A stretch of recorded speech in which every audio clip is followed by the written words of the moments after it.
There was never, ever any conflict between Muslims and Jews. There's much more Islamophobia in the West, than there is anti-Semitism. And the Palestinian Arabs, in other words, did not deny that Jews had a place in this country. Jews had always been here. They knew it Mhm. was the land of Israel. The early Zionists, they did recognize Zionism as a colonial movement. Yes. The Zionists first came, they were welcomed pretty much by the Palestinian So, population. first of all, thank you so much, sir, for being here with us. I expected your presence, and I'm really, really glad that you accepted the invitation and you joined the conversation. Well, thanks for inviting me, and I'm very happy to have a conversation with you and in wider, with people in Pakistan. I think Yeah. that's important. Yeah, I think the first question that I have in my mind is about the people of Israel. Like, how do they feel when they know about this idea that the state that they live in is like largely conceived as a state which is an apartheid and a genocidal state? So, what do they feel about Israel, the people of Israel? Well, look, this is going to be an interesting conversation because it gets deeper and deeper and deeper. Um, and You see, where we have to get to, there's a paradox here. The world, it's not so much governments, but more the people of the world, see Israel as a settler colonial state. Zionism is a movement from Europe to take over Palestine, to make an Arab country into a Jewish country. Yeah. It's displacing the Palestinian people who are the indigenous population, taking their land, displacing them from the country, and then through settlements, replacing the Palestinians with the Jewish population in order to create an Israel in place of Palestine, not alongside, but in place of, as a colonial movement. And that's not acceptable to the people of the world, most people. And so Israel is a pariah state for that reason. It's an apartheid state. It is an apartheid state that's now committing genocide. That's the way the world looks at Israel, or a lot of the peoples of the world. Certainly, peoples in Pakistan look at Israel that way. But the Israelis see it completely different, of course. For the Okay. Israelis, for the Israelis, they see themselves as simply a normal country. Okay. Most people don't know history. Most people don't know what settler colonialism is. I mean, 99.9% of Israelis have never heard of the word settler colonialism. Wow. They don't see it as apartheid. This is the power of narrative. Yes. You see, the narrative of Zionism is that the land of Israel, not Palestine, the land of Israel belongs to the Jewish people. The Jewish people have come back, even though most Jews do not live in Israel. But the Zionist movement says, it belongs to the Jewish people. We're coming back. We're reclaiming our country. And they never related to the Arab population. Do they have a right to be here? Certainly, they didn't see them as indigenous. In fact, the Zionists saw the Jews as the Yes. indigenous population Yeah. a few thousand years ago. And therefore, the Arabs, because we don't use the word Palestinians, Yes. because to say Really. Palestinian Yeah. means to legitimize and acknowledge that there's another people in this country. Mm-hmm. And the idea of Zionism is no, there is no other people. It belongs to one people only, the Jews. The Mm-hmm. Jews are the only nation that Mm-hmm. has a claim over Palestine or over the land of Israel.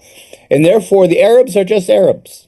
Yeah. They can go live somewhere else. They can go live in Yes. Jordan. They can go live wherever Arabs live. They don't have to be here. And therefore, there's only one people that the country belongs to. And therefore, like in other colonial movements, um, uh, the Palestinian resistance, because Palestinians have to resist. I mean, no people is going to agree that another people come in and take its land and just say, okay, fine, we're leaving. There's resistance, obviously, Yeah. but the resistance is always criminalized. Yes. See, by the colonial, because they can't recognize the legitimacy of the resistance because that means that their own colonial enterprise is illegal and unjust and immoral. So they have to cast then the Palestinian resistance as terrorism. So from the Israeli point of view, it's very simple. This is our country. We have a right to be here.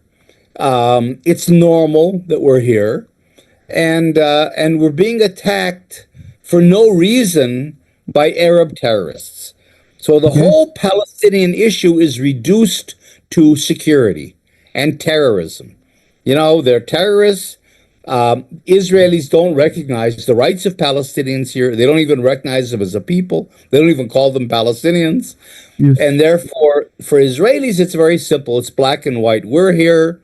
It's our country. It's a peaceful country, a normal country. And look, like on October 7th, we're just getting attacked by terrorists for no reason. Yeah. So you see, there's a big difference between the way the world sees Israel and the way the Israelis see Israel. Yeah, so there were so many important points that you touched upon.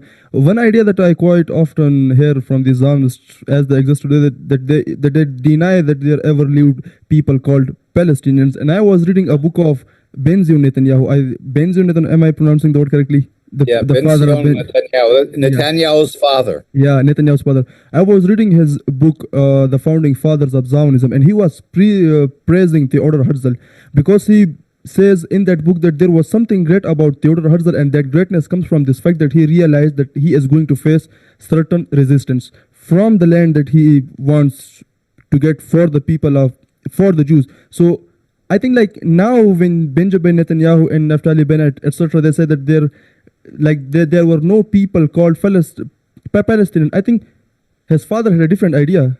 He somehow accepted that there lived people as well, like he had accepted this idea, but now they don't accept this idea that there ever lived people. Well, that's a very interesting point. It's a very important point. You see, Benzion Netanyahu was Prime Minister Netanyahu's father. Yes, and he was the secretary of Ze'ev Jabotinsky. Jabotinsky was the intellectual who was the founder of what were called the revisionist Zionists, and that became the Likud.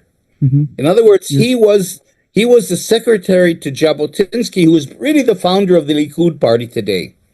And in 1923, he wrote an essay called "The Iron Wall," which is very important. And you're absolutely right. The early Zionists, Ben Gurion and Jabotinsky, and they did recognize Zionism as a colonial movement. Yes. And in the Iron Wall, let me just read you one passage. He says there can be no voluntary agreement between ourselves, the Zionists, the Jews, and the Palestinian Arabs and the Palestine Arabs.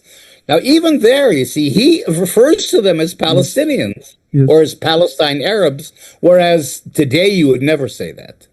You see, they're just Arabs. He said there can never be an agreement, not now nor in the future. I say this with such conviction because he says, and this is really important, the native population. Wow, yes. He calls the Palestinians the native population. You would never hear that today. On the contrary, they're not the natives. They're intruders. This is our land, and they have no rights. You see, once the native, what Jabotinsky is doing, who was Benzion's boss, he was saying, yes, there is resistance. Yes. Look, he said the native population, civilized or uncivilized, it doesn't matter where. It could even be in Pakistan. Have always stubbornly resisted the colonists. Yes. He's calling himself a colonist. Yes. You see, and it makes no difference, he writes, whether the colonists behave decently or not. And he says, just one more sentence I'll read to you. He said, this is really important. Every native population civilized or not, regards its lands as its national home, of which it is the sole master, the indigenous native population, and it wants to retain that mastery always. It will refuse to admit not only new masters, like the Zionists, but even new partners or collaborators, you see? And he says this is equally true of the Arabs. And he says that we may tell them whatever we like about the innocence of our aims. Because Zionists always said this isn't against the Arabs. You'll all prosper when this becomes a Jewish country. Watering them down and sweetening them with honeyed words to make them palatable. But he says they know what we want. Jabotinsky writes this. They know what we want, as well as we know what they do not want. You see, and therefore they have this love of Palestine, just like any other native people. So that you see, you're right in that. That's the evolution. The early Zionists realized and knew what they were doing. It was they wouldn't deny it's a settler colonial movement like you deny it today. But that changed. That changed really. I would say in the revolt of the 1930s, the great the Palestinian revolt against the British and the Zionists in like 1936, because then the Zionists, saw that there was going to be resistance, and they had to justify how are they coming in, taking the land of the Palestinians and killing them and displacing them from the land. How can they explain that? And so they had to shift. It was no more possible in the 30s and then into the 40s and the 50s, of course, to justify a colonial state. Colonialism had already lost its legitimacy in Asia, in Africa, and I think then they began to cast themselves as the people coming back. They're the indigenous population. And that's where you had that shift. You just earlier said that the Zionists were coming to this land not just to settle along with the people of Palestine, but replacing them. That's right. So, I want first to ask, these Zionists, even the earlier Zionists, had this clear idea that we are coming to this land not to settle along with these people, but to replace them. They have this idea already, That's right. if I have understood you correctly. And I just want to ask, this is a bit of a hypothetical question. Let's say if the Zionists wanted to settle along with the people of Palestine, would they have allowed them to settle with them, like the people of Palestine? Were they open enough to the Jews? It's like a hypothetical question. I think so. Okay. Well, it's partly hypothetical, but there were conversations like that in the early days. When the Zionists first came, they were welcomed pretty much by the Palestinian population. There wasn't the fights began when the Zionists started to buy land. Okay. Because they bought land from absentee landlords, living in Beirut. And then they started to displace the population. There began to be more and more. But I would say in the first 10 or 15 years of Zionism, there wasn't really an opposition because Jews had lived in Palestine forever. I mean, there was always a Jewish population in Palestine. But you're right. You see, they lived with the local population. So you have to make a distinction between immigrants and colonists. Okay. You see, and settlers. In other words, if they had come as immigrants, like Jews always had, and said, look, we want to come back to we see this as our national homeland. Okay? We want to revive the Hebrew language. We want to revive our literature. We want a national life. But we recognize and acknowledge that there is a people living here.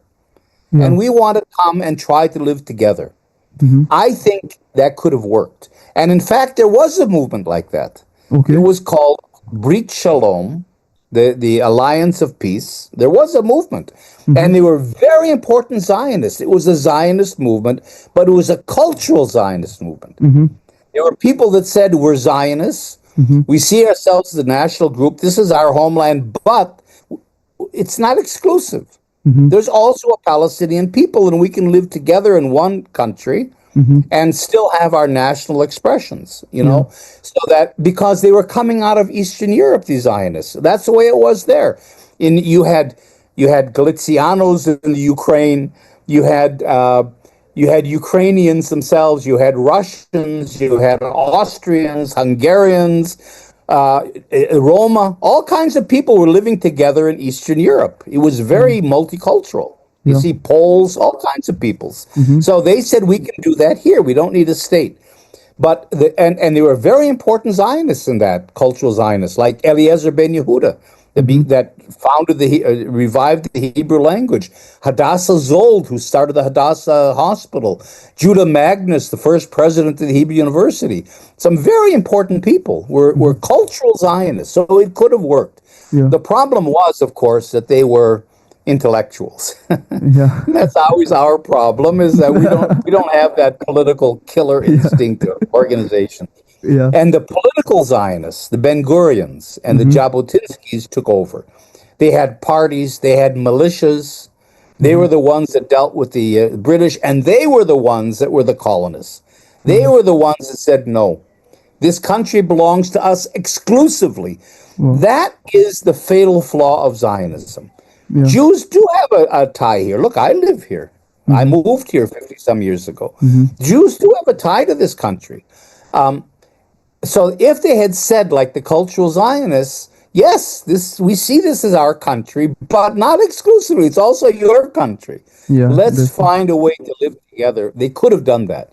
But instead, the political Zionist movement asserted, so when they came with the intention of replacing the Palestinians, of driving them out and taking their land, and then replacing them with Jews, that's what made them colonists, settlers, rather than immigrants. See, and that, of course, then led to the conflict. So it was possible.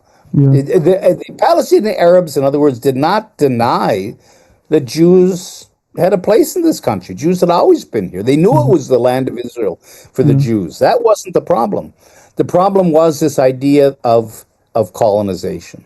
That it's either or. It's either us or you Arabs. And that's, of course, what led to the resistance. If I could remember correctly, I think I was reading Elan Pape book. If I am mispronouncing these words, please forgive me. Elan Pape. Right. So I think he had said in one of his book that even after these settlements in 1940s, the Palestinian, there were certain political people he had mentioned, I'm just forgetting their name too, that they were ready to accept those people who had come here, but they would say that there should be no more settlement. The people who have come here, they could live here with peace, but there should be no more settlement. And I'm asking this question because there is quite often this idea of clash of civilization in the air, who want us to believe that people of different religions, specifically Jews and Muslim, cannot live together. So there was like always, from the time we could remember, there was this animosity towards Jews and Muslims. Muslim expelled Jews from this Jewish homeland, as they would say,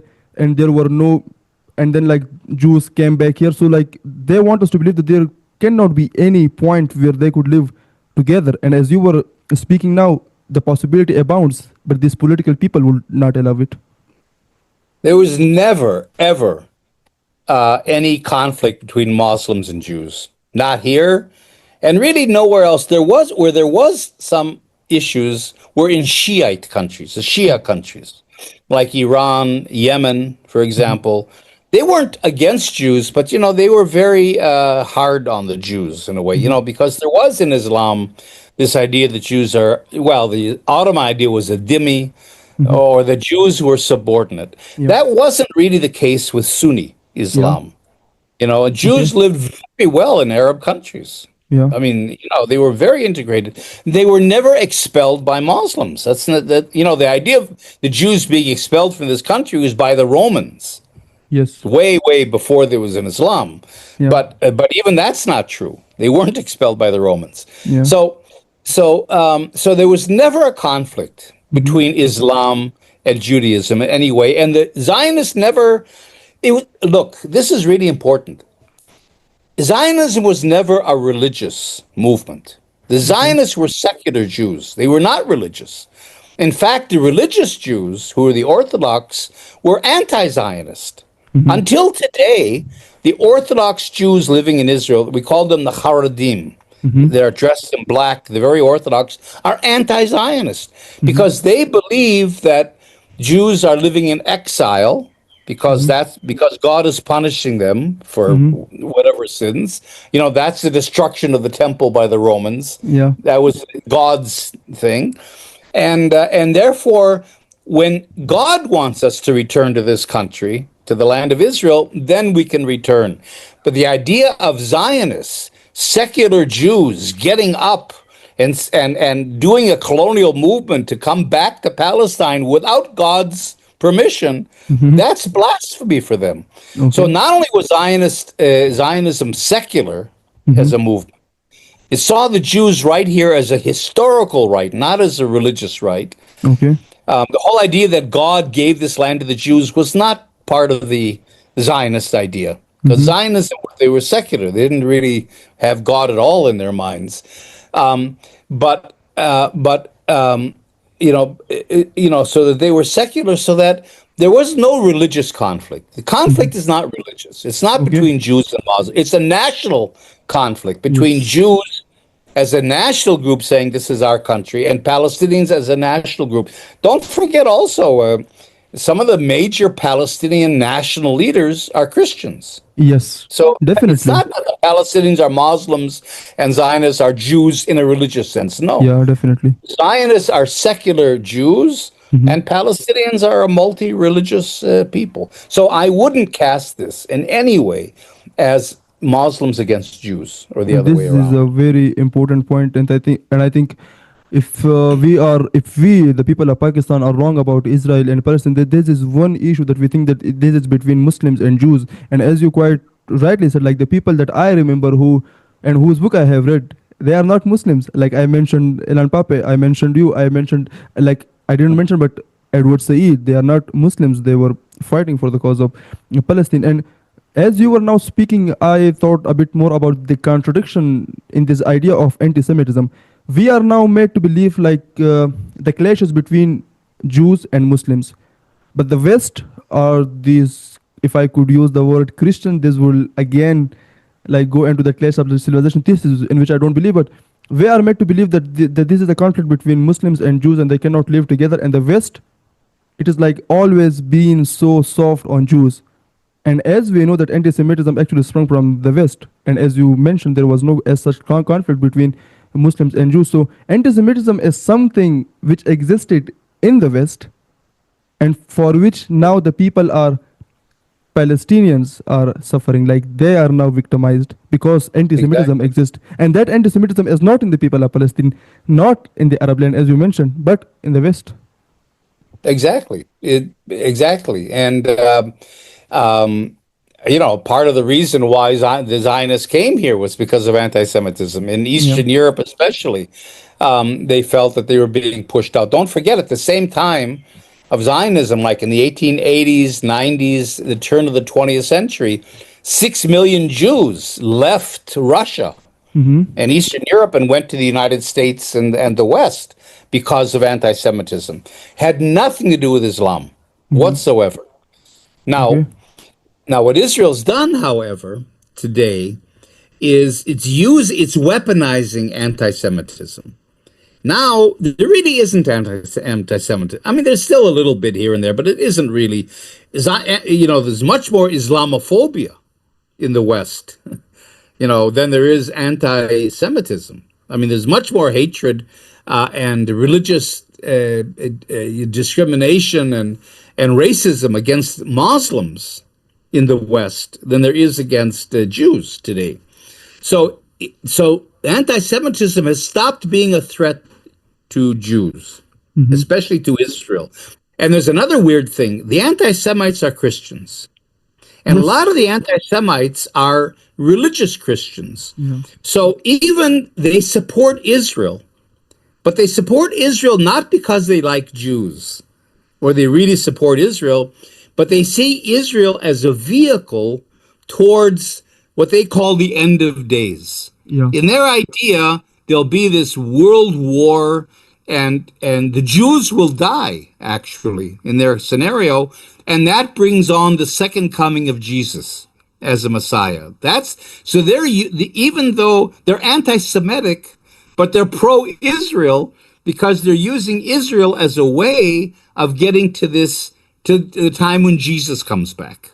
You see? Yeah. So even the anti-Semites can be pro-Israel if Yeah. they find that Israel is useful. So what Israel is doing is it's exploiting that. Yeah. It's saying, okay, it's exaggerating anti-Semitism in the world. So that's where also, you see, it's Israel that's accusing the Muslims of being anti-Semitic. Yeah. I mean, now what they're talking about Hamas as Nazis. I mean, they're really trying to demonize the Palestinian resistance, right? And using anti-Semitism is a good way to do that. Yeah. So there's no anti-Semitism in the Palestinian resistance. It's resistance. It's political. Yeah. I mean, if Brazilians had conquered, if Pakistanis had conquered Palestine, they'd be fighting Pakistanis. They're not Definitely. fighting Jews because they're Jews. They're fighting Yeah. Jews because those are the colonists. Yeah. So the point is that Israel is weaponizing anti-Semitism. Israel is using it because it finds it very useful as a way to justify its attacks on Palestinians Yeah. and justify its policies by saying, look, we're only defending ourselves against anti-Semites. And for Jews, for Israel, not for Jews, for Israel, casting us as victims is very important. Okay. See, the Jews, that's where the Holocaust comes in. That's where, the so we're the victims. And Edward Said once called the Palestinians the victims of the victims. The victims. Yeah. Definitely. And that's a very weak position because, if Jews are seen by the Western world as the ultimate victims with the Holocaust and everything, if you attack them, see, you're the bad guy because you're attacking the victims. So that's where Israel uses that. The more Israel can present itself as the victim, and Palestinian Arabs, again, are depoliticized. They're not in an anti-colonial struggle. They're simply anti-Semites Yeah. and Muslims who hate Jews. Then Israel wins the narrative. Yeah. So it's not. There is no anti-Semitism. I think basically in the world, a little bit. It's a kind of a racism, but it's not a serious threat to Jews. And there's certainly, I don't think, anti-Semitism in the Muslim world. But Okay. if you take away the colonial context of this and put anti-Semitism and Islamophobia in its place, then you can create a narrative that helps Israel, actually, because Israel is simply defending itself. Yeah. These are so much important point. I cannot emphasize enough the significance of these points. When I was reading about this Christian Zionism, I was a bit surprised, like, about this idea. Let's say if I say that, and I'm saying this because these Christian Zionists, they make us, or at least they want us to believe that they care about Jews. They are very sentimental about the Jews. They love Jews. And I was thinking, like, let's say if I'm from Pakistan and I will use my own example. If I say that I love Hindus and I love them so much that I cannot live among them, and for that reason they should leave Asia, and they should, and I will help the Hindus to have a state, That's let's say in America. Is it love for Hindus? Is it for the sake of love that I'm saying this? Like, this idea seems, if I can use those, very stupid to me. That's right. I mean, if Jews want to leave Europe, great, go. We Yeah. want you to go. Do you know, just on that point, where Zionism got its international legitimacy was in 1917 with what was called the Balfour Declaration. Yeah. Lord Balfour was the foreign minister, the foreign secretary in Britain, and Chaim Weizmann, who was the Zionist leader there, got the British government to agree that Palestine should be the national home of the Jewish people. And the British government then announced the Balfour Declaration, which gave legitimacy to Zionism. And then that became, in 1922, the League of Nations mandate. Yeah. Okay? The only member of the government of Britain, Lloyd George's government, that opposed the Balfour Declaration giving the Jews Palestine was Edwin Montagu, a Jewish minister. Yeah. He was the one. And what Montagu said was, look, all these years I've been in England. My family's lived here. He was Montague, so he's a Sephardic Jew. So they probably came to England maybe in the 17th or 18th centuries. He said, a few hundred years we've been here. I'm a British Jew. I'm in the British government. I'm a minister in the British government. We're trying to be British, the Jews. We're Jewish in our culture, maybe our religion, but our national identity is British. My passport is British. Yeah. And now you, the British government, want to make me a Palestinian or make me, somebody that's going to go live that belongs to somewhere else? Why would you do that to me? So it was the Jewish member of the government that was most opposed to the Balfour Declaration. Exactly what you're saying. They used that. I mean, Lloyd George and Balfour were both very anti-Semitic. Okay. They were Christian Zionists, but they were Christian Zionists that believed what we just talked about. The Jews would come. Jews coming back to the land of Israel is a precondition for this war that then brings on the second coming of Jesus, you see, in their theology. So they were using the Jews, again, both to get rid of them, send them to Palestine, but also then to advance this idea of the second coming of Christ. So you're right. I mean, it has nothing to do with the well-being of Jews, liking Jews, supporting Jewish rights. The Jews were simply pawns. And where Israel is today is Israel knows that, but it uses them because it's like the pawns using each other. Yeah. There's 60 million Christian Zionists in the United States. They have a lot of power in the Republican Party, right? And so Israel says, okay, you believe that we're going to all die in Armageddon. We don't believe that. But if that's what you believe and that's why you're supporting us, great. Because in the meantime, you control the American government. So in the meantime, we'll ignore your anti-Semitism. We'll treat you as Christian Zionist friends that support Israel. We'll love each other. We have different agendas, but, we'll use each other. And that's where Israel gets a lot of support in the U.S. If I have understood your argument, you were saying that even the people who were helping the Zionists to have established a Jewish land in the land of Palestine, they were themselves anti-Semites and they wanted to do away with Jews. And for that reason, they were supporting the Zionists. One of another contradiction that I see when I read about Zionism, on the one side, you see that the Zionists are saying that Jews are in peril, their situation is very bad, and they accept that their situation is bad in these Western European states. But at the same time, they are going to this colonial power to take some help from them, and they have the idea that we are going to establish a European sort of state in the land of Palestine. So on the one side, they say that they are killing us, but we are going to take inspiration from them. We are going to take help from them. So what? No, I think that's not true anymore. I think that changed. I think after the Holocaust, in the new Germany of Adenauer that came after the war and so on, I think there was a change. I think that's where anti-Semitism really lost out. People began to understand the Holocaust. They understood anti-Semitism. You began to have the rise after the war of the idea of human rights and international law. You had the UN come about and so on. And then you had the establishment of the State of Israel. And the State of Israel was seen as a European kind of a transplant in the Middle East, So everybody became pro-Israel. You had the war in 1956, where Britain and France came into the war attacking Egypt together with Israel. So I think that changed. I don't think today I don't think Europe is anti-Semitic today. I mean, there's some anti-Semitic elements still, but that's not what's moving the governments. What's moving the governments is more is again more of this idea that Israel's the victim, it's a European state, it's our ally. Partly that. Partly I wrote a book called War Against the People, that we're not going to get into, in which Israel is an ally in terms of weapons that they develop. Israel's a part of NATO, not a part, it's an associate of NATO. Israel is a chief partner of arms trading with Germany, for example, certainly the United States. But, Israel is a major arms supplier to India, Yeah. India is Israel's largest customer in Yeah. arms, Yeah. Definitely. and China. You could Yeah. ask the question, wait a minute, forget Europe for a second. Where are the BRICS countries?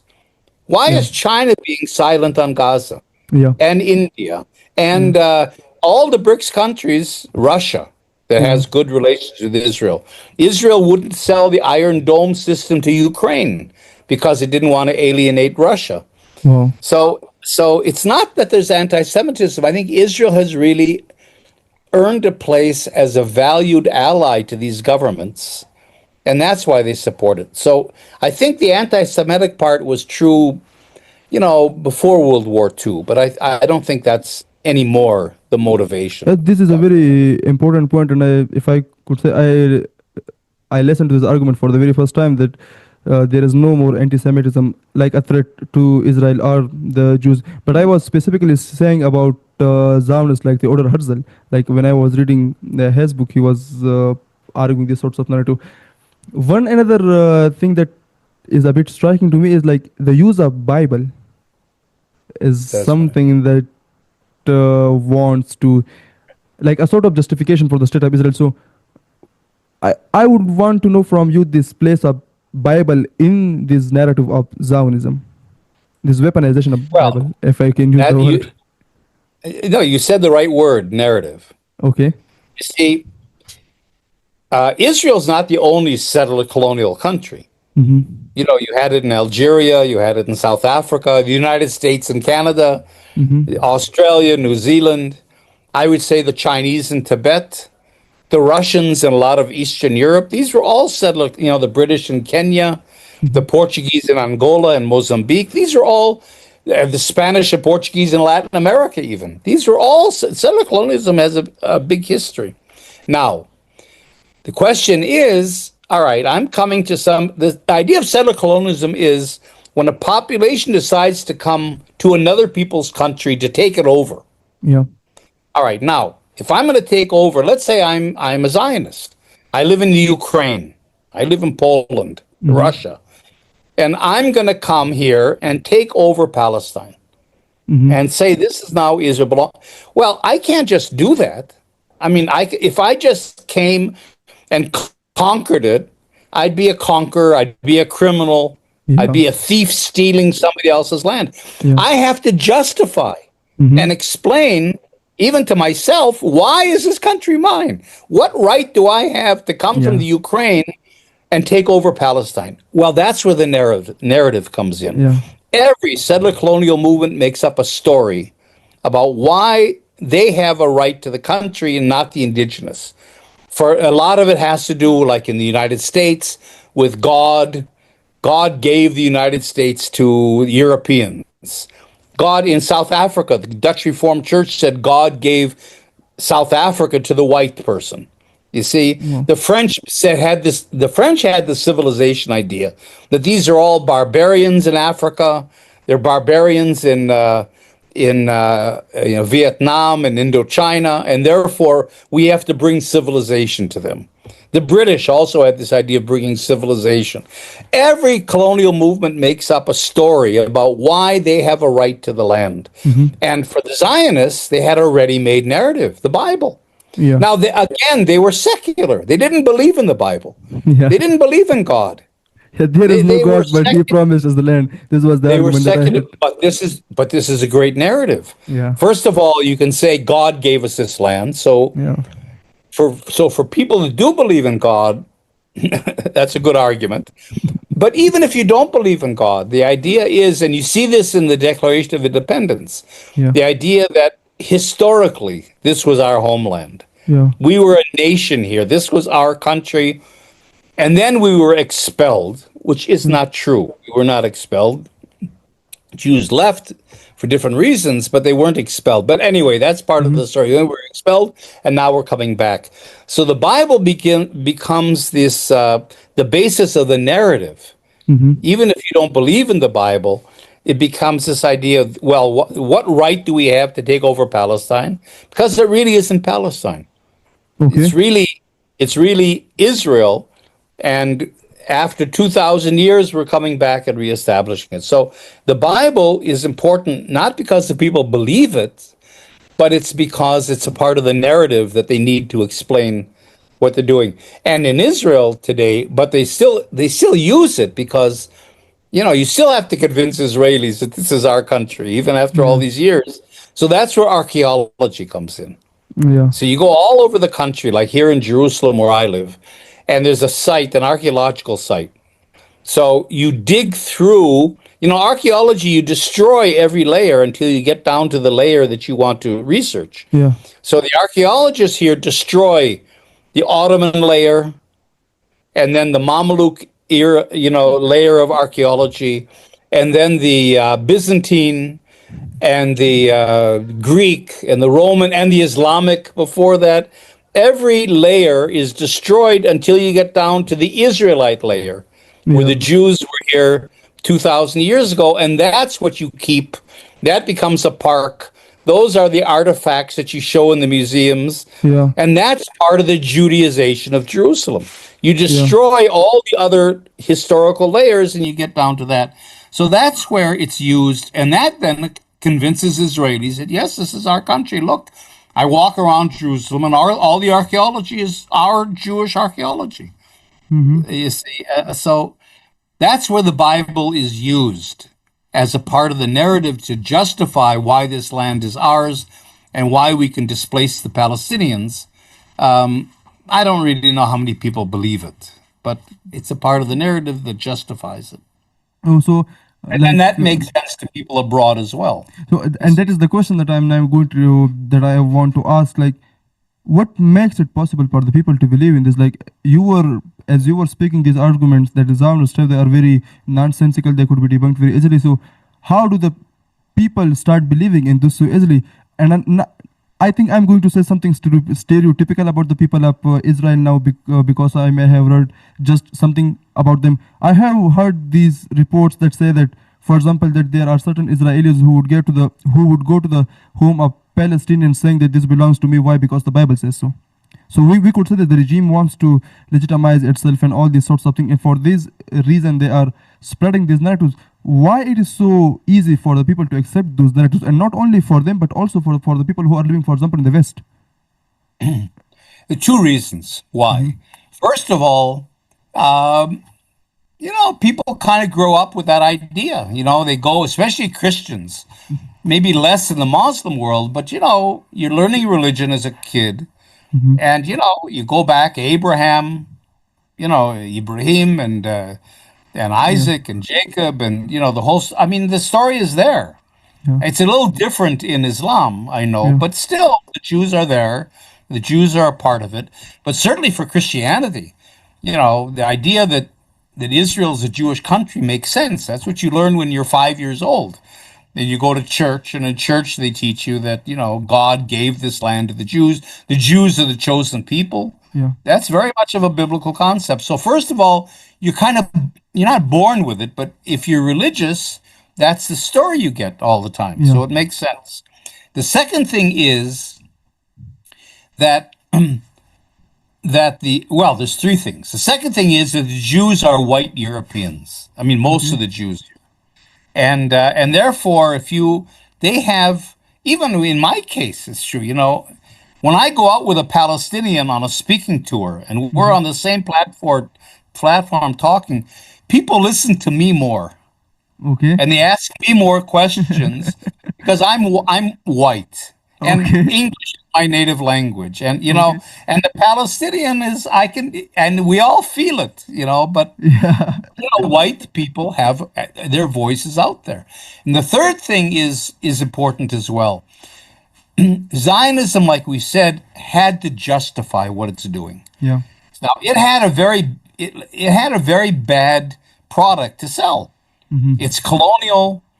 You're taking over people's land. You're killing people. You're repressing people. You have an occupation. You're apartheid. You're doing a genocide. I mean, it's not an easy thing to sell. Yeah. So the Zionists, the Israelis, had to put a lot of thought into how do we sell this to the people. Yeah. And how do we market this? Yeah. So they developed what we call in Hebrew hasbara, which is explanation, PR. how do we present our case? They work very hard on that, okay? Yeah. And so they built this case for Israel, and Mhm. and a lot of it rests on terrorism. That Mhm. becomes a part of it. Casting Palestinians. Okay, the Palestinians, on the other hand, first of all, are not white, so Yeah. they're already at a disadvantage. You Yeah. know, when, for example, in Versailles, after World War One, the Versailles Conference in Paris, peoples came from all over the world because Woodrow Wilson, the president of the United States, talked about the right of self-determination. Yeah. All of a sudden, that opened the world for all these colonized peoples. Yeah. So they all came to Paris to argue their cases. Well, the Arabs came in their keffiyehs and their robes, and they looked ridiculous to these Europeans, all in their suits and ties, you know.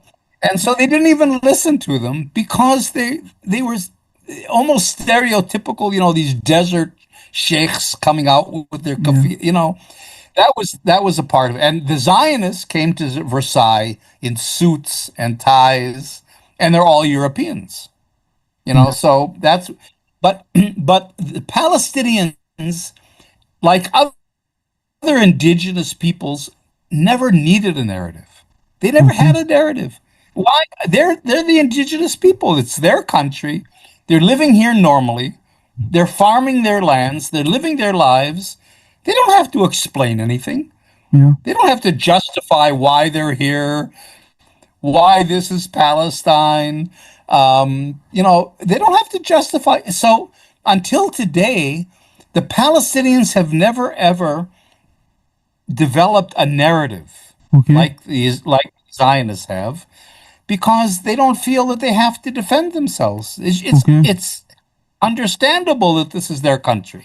And Mhm. so when the Zionist goes into the Bible and this, I'll give you just a little tiny story Mhm. about this really quick. Okay. That shows, the Zionists come and say, they'll come to an Arab village, like you're Okay. saying, an Arab community, to expel them or whatever. And the Arabs will say, hey, wait, why are you expelling me? The Zionists will say this, the religious settlers in particular will Mhm. say, this is our land. God, Abraham, we've been here 4,000 years, the Bible, all that stuff. Okay, that's the way they would justify it. What would a Palestinian say in return to them? Palestinian would say, you see that tree over there? That my grandfather planted that tree. Mhm. You see the deed to the land that I have? This is from the Ottoman times, 400 years ago. The Palestinians don't have the need to justify in the Bible or history or when they came and how long did they say we live here. This is the tree my grandfather planted. This is my Mm. farm. That's Yeah. all I need to say. I don't have to go into history and compete with you, who was here first or all of that. And that puts them in a weak position, Yeah. because now when you're hearing PR, and that as a young person, all the social media and everything, the Zionists have a very clear message. They Yes. have marketing. They know how to sell it. Yeah. Whereas the Palestinians simply aren't in the game because they don't have a competing narrative Yeah. because they've never needed one as an indigenous people. Yeah, I think it is one of the point that also Edward Said had also criticized. I think the people of Palestine and the Arab in general as well in his book, The Question of Palestine. Uh, Right. you touched upon this idea of color, which is a bit funny as well. Like like the Palestinians are at a disadvantage because they are not as white. But there is another argument that I want to ask about. Let's say, for example, if I can say why Jordan Peterson and people like him support Israel, which you believe is like a central colonial project, they may support it also because they live in countries which were also a result of settler colonialism. So for that reason, they could like feel Yeah, Israel. Why? Because first they have white skin, and secondly they live in countries which were themselves result of settler that's right. colonialism. Settler colonialism doesn't end. Yeah. The United States is there. Canada Mhm. is there. Yeah. The Native Americans can't rise up and overthrow them. Yeah. But there's always an insecurity because you're on stolen land. Yeah. You see, so when you look at the American movies, all the cowboy movies, Yeah. I grew up on cowboys, Yeah. right? Cowboys and Indians. Mm-hmm. Well, the cowboys were the good guys. Mm-hmm. I mean, it's just like Palestine. The cowboys that were stealing land, killing the Indians because they wanted gold, Mm-hmm. all this stuff, doing massacres against the Native Americans. They were the good guys. And the Native Americans that were resisting, they were the bad guys. They were the terrorists. You know, Yeah. you had all these white settlers that were going out with their wagons, and they'd circle the wagons at night, and the Indians would attack. Yeah. And these poor white women with their children were Yes. singing Christian songs, and they were getting arrows and shot and killed. That's Yeah. what Americans grew up with. So Wow. settler colonialism, the narrative stays Mm-hmm. right now with all of that. That's where this idea that you mentioned of the clash of civilizations comes in. Yeah. That's a global colonial narrative. Mm-hmm. Why do we have a right to invade Iraq? Yeah. Why do we have the right to bomb Iran? Yeah. You know, clash of civilizations because we're the good guys. We're responsible for the world being in a good place. We're the moral people, you Yeah. see, and all on the other side of the clash, non-white people, basically. I mean, there is a racial subtext to this, and Yes. Definitely. you Iranians, you Iraqis, you Arabs, you Muslims, you're, you're the what Jabotinsky really called the uncivilized. Yes. That language doesn't quite exist, but it's implied. The Yeah. clash of civilizations is between white, civilized culture, Mm-hmm. civilization, and brown, black, less developed, don't have human rights concepts, are more primitive, are more violent. That's the clash of civilizations. I don't care Yeah. how much Huntington makes it an intellectual. That's really what it is. And Yeah. it's a kind of global settler colonialism because Yeah. it justifies things like bombing Iran. Yeah. See, that you Definitely. couldn't justify if the Iranians were equal to the Americans, Yes. were seen as having a culture and a history and were rational and so on. You couldn't bomb them, but by making them into these the Islamophobic image, Yeah. people that aren't rational, who are violent, who are fanatic, that gives you that justification. So Yeah. I think you have to look at the clash of civilizations as a global colonial Yeah, this kind is of narrative. a very important point. I was reading your book, Decolonizing Palestine, and you were arguing for a single state, single democratic, like a state both for the people of, both for Jews and Palestine, and you were questioning this idea of two-state solution. Can you tell us a bit, Yes. like a bit about this idea that there is actually one state that needs to be there for both Palestinians and for Jews? Well, first of all, I'm part of a Palestinian-led group that's called the One Democratic State Campaign. Yeah. And we've developed over the years a 10-point political program. Mm-hmm. You can look at our website. Yeah. It's called onestatecampaign.org. Mm-hmm. And you'll see under the manifesto link, there's a 10-point program that we have. So, first of all, the idea is Zionism is settler colonialism. So there shouldn't be a two-state solution because there shouldn't be an Israel. Okay. I mean, Israel is a settler colonial Yeah. product. Yeah. It has no justification. Yeah. There's no right to have an Israel. It's a Yes. settler state that should end. Okay. Now, what even the Palestinians agree on is that Zionism should end. Zionism should end. Israel should not exist as a state. Yeah. But they know that the Jews are going to stay here. Yeah. There's almost no Palestinians that I know of that would say the Jews should be expelled. Okay. I mean, there There is might be one or two people, but okay. you Like don't hear that. you, if I can, if I have understood the Yeah, point, you said that there are no Palestinian that you know who would say that expelled the Jews. exactly.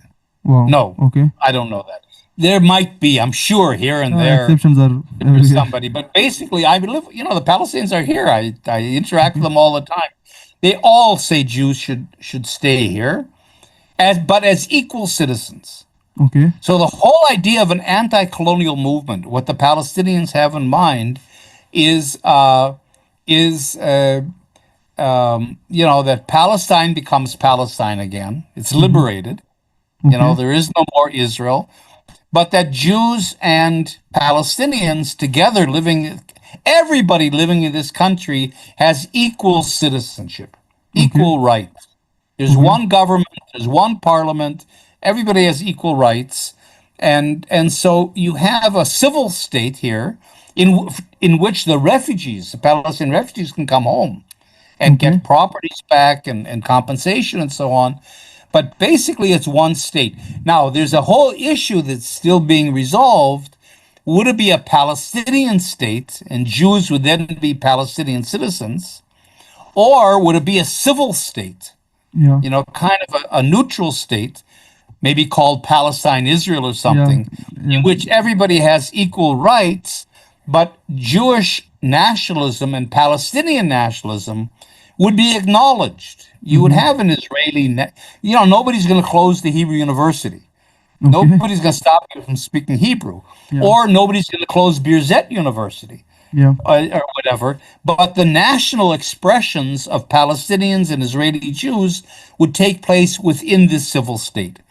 So whether we're talking about one Palestinian state of equal rights or one civil state of equal rights, that's still a discussion. But the idea is that Israel has no right to exist because it's a settler, it's a colonial entity. This is one country. It's always been one country. Palestinians have a right of self-determination, and therefore it should be a state, a Palestinian state or a civil state of equal rights for everyone. That's the concept that I think the vast majority of Palestinians have.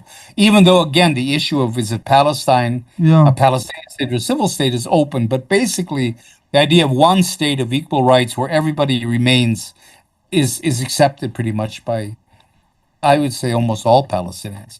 Matter of fact, that was the basis of the charter, the PLO charter. Okay. It was, that one state and were involved in a colonial movement. Where the PLO made their fatal mistake was accepting Oslo, the Oslo Okay. Accord in 1988. Before Oslo, the PLO agreed to a two-state solution. That was their mistake because they went from being an anti-colonial movement to a two-state thing that accepted the colonial country of Yeah. Israel Yeah. on 78% of Palestine. Yeah. And that was their mistake. Yeah, this was a very beautiful idea. When I encountered this in your book, you said that the two-state solution idea actually accepts this idea of Israel as an apartheid state as it had emerged from this colonial setup. You know history and you know the existing Israel as it exists now. When you look back at the history of Muslims and Jews, and when you look at now the situation, do you believe like this idea of Israel as it exists now, this has impacted negatively the relations between Muslims and Jews? Well, for sure. I mean, of course it has. I mean, first of all, Israel by its nature Yeah. is oppressing a Muslim population. I mean, the 80 some percent of Palestinians are Muslims. Yeah. So, they're repressing, they're destroying mosques. I mean, certainly the big thing is now with the Israelis are threatening Al-Aqsa, Yeah. and the whole Haram al-Sharif. Yeah. Whether, because what they did in Hebron and Khalil was they took the Abraham Mosque. There was the mosque, and they divided it in half. Yeah. So half the mosque is for Muslims, the other half is for Jews. As a synagogue. And there's a lot of fear they'll do that with Al-Aqsa. It'll be only half a mosque, and the Israeli Jews will take over the other half as a synagogue. So there really is, both on a religious basis, but also on a political basis, there's this conflict potential between Jews. I don't want to say Jews because the Jews of the world aren't a part of this. Yeah, yeah, Israeli Jews yeah, and nationalist Jews, yeah. Zionists, Israeli Jews, and Muslims. I'll tell you just one thing that's really dangerous that people don't really know. You have a Palestinian neighborhood called Silwan, Mm-hmm. the Silwan area, which is just you have the Al Aqsa Mosque and the Haram al Sharif on the hill in the old city, and then just down below it is Silwan.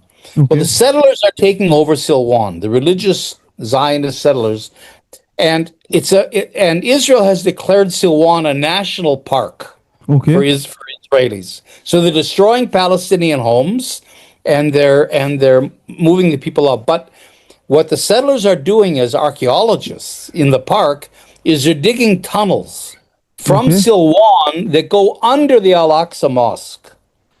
They're opening up ancient sewage pipes, for example, or passages, and they're doing so-called archaeology. The idea is that they're weakening the foundations of Al Aqsa so that now Jerusalem is in an earthquake zone. It's a okay, part of the Rift Valley. So we okay. get a major earthquake every century or two or so, even less than a century. So the idea is we'll weaken the foundations of Al-Aqsa, and then when the earthquake comes, it'll collapse, and then we can rebuild the temple on top of it.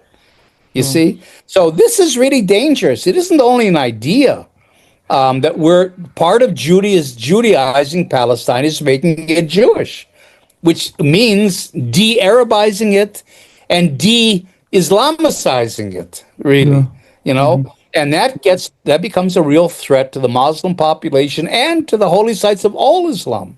Yeah, So I think this is a whole issue that really is creating a war almost potentially. We're not there yet, but potentially there's a war between and then of course, who's going to know Israeli Jews from all other Jews? It'll become a war, a theocratic war of Jews against Muslims, which would just be a disaster. yeah, definitely, definitely. And I asked this question for this reason. Let's say, for example, if there is like this conflict, and I think you had questioned this idea of conflict as well. In your book, you are not satisfied with, you are not That's satisfied with calling this a conflict, but if it exists there, it has certain influences on the people, on the minds of people like me who are not living in that area. So there would be a lot of Muslims even who say quite negative thing about Jews in general. Why? Because Israel is doing this and that. So that is like how it is contaminating that's right. our minds Well, that's as a well. problem too. See, Yeah, that's part of what Israel does too. It conflates. yeah, It puts together Jews and Israeli Jews yeah, because uh, because Israel presents itself as the Jewish country yeah, that represents all the Jews. yeah. And in fact, it doesn't represent. Matter of fact, many young Jews Hmm. in Europe and the United States are very anti-Zionist.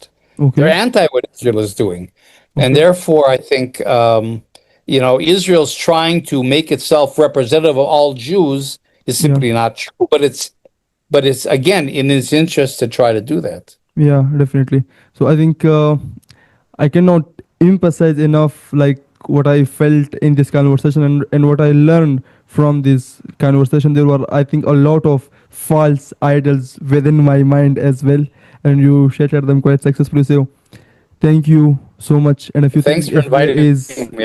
It was a very good conversation. Thanks for doing it. and if you like, if there is anything left you want to say, if you think that's important, then you can. No, I think that's good, but at some point, let's have another discussion. Yeah, yeah. And once again, thank Okay. you so much, sir. Thank you so much. All right. Thank